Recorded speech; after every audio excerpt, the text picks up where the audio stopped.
साथियों नमस्कार, मैं विपिन आपके समक्ष प्रस्तुत हूँ महात्मा बुद्ध की मॉरल स्टोरी 3 गांठें।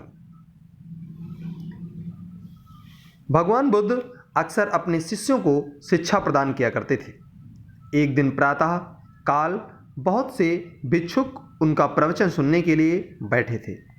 बुद्ध समय पर सभा में पहुँचे, पर आज शिष्य उन्हें देखकर चकित थे, क्योंकि आज पहली बार वे अपने हाथ में कुछ लेकर आए थे।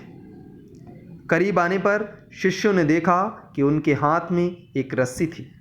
बुद्ध ने आसन ग्रहण किया और बिना किसी से कुछ कहे वे रस्सी में गांठें लगाने लगे। वहाँ उपस्थित सभी लोग यह देख सोच रहे थे कि अब बुद्ध आगे क्या करेंगे। तभी बुद्ध ने सभी से एक प्रश्न किया, मैंने इस रस्सी में 3 गांठें लगा दी हैं। अब मैं आपसे ये जानना चाहता हूँ कि क्या यह वही रस्सी है जो गांठें लगाने से पूर्व थी। एक शिष्य ने उत्तर दिया, गुरुजी, इसका उत्तर देना थोड़ा कठिन है। ये वास्तव में हमारे देखने के तरीके पर निर्भर है। एक दृष्टिकोण से देखें तो रस्सी वही है, इसमें कोई बदलाव नहीं आया है। दूसरी तरह से देखें तो अब इसमें 3 गांठें लगी हुई हैं जो पहले नहीं थीं, अतः इसे बदला हुआ कह सकते हैं। पर यह बात भी ध्यान देने वाली है कि बाहर से देखने में भले ही ये बदली हुई प्रतीत हो रही हो, पर अंदर से तो यह वही है जो पहले थी।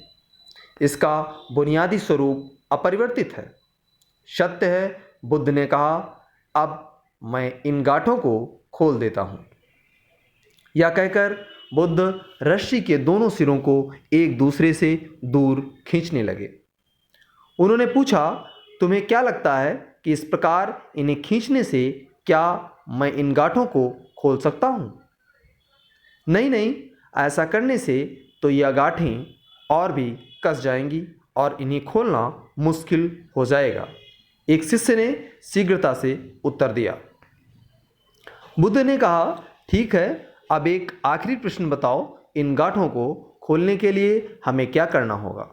शिष्य बोला, इसके लिए हमें इन गांठों को गौर से देखना होगा ताकि हम जान सकें कि इन्हें कैसे लगाया गया था, और फिर हम इन्हें खोलने का प्रयास कर सकते हैं। मैं यही तो सुनना चाहता था। मूल प्रश्न यही है कि जिस समस्या में तुम फंसे हो, वास्तव में उसका कारण क्या है? बिना कारण जाने निवारण असंभव है। मैं देखता हूँ कि अधिकतर लोग बिना कारण जाने ही निवारण करना चाहते हैं। कोई मुझसे ये नहीं पूछता कि मुझे क्रोध क्यों आता है, लोग पूछते हैं कि मैं अपने क्रोध का अंत कैसे करूं। कोई यह प्रश्न नहीं करता कि मेरे अंदर अहंकार का बीज कहाँ से आया, लोग पूछते हैं कि मैं अपना अहंकार कैसे खत्म करूं।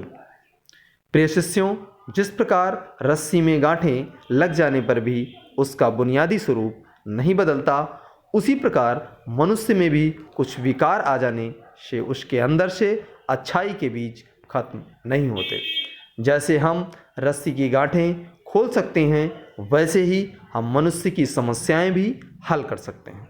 इस बात को समझो कि जीवन है तो समस्याएं भी होंगी, और समस्याएं हैं तो समाधान भी अवश्य होगा। आवश्यकता है कि हम किसी भी समस्या के कारण को अच्छी तरह से जानें, निवारण स्वतः ही प्राप्त हो जाएगा। महात्मा बुद्ध ने अपनी बात पूरी की। थैंक यू सो मच दोस्तों।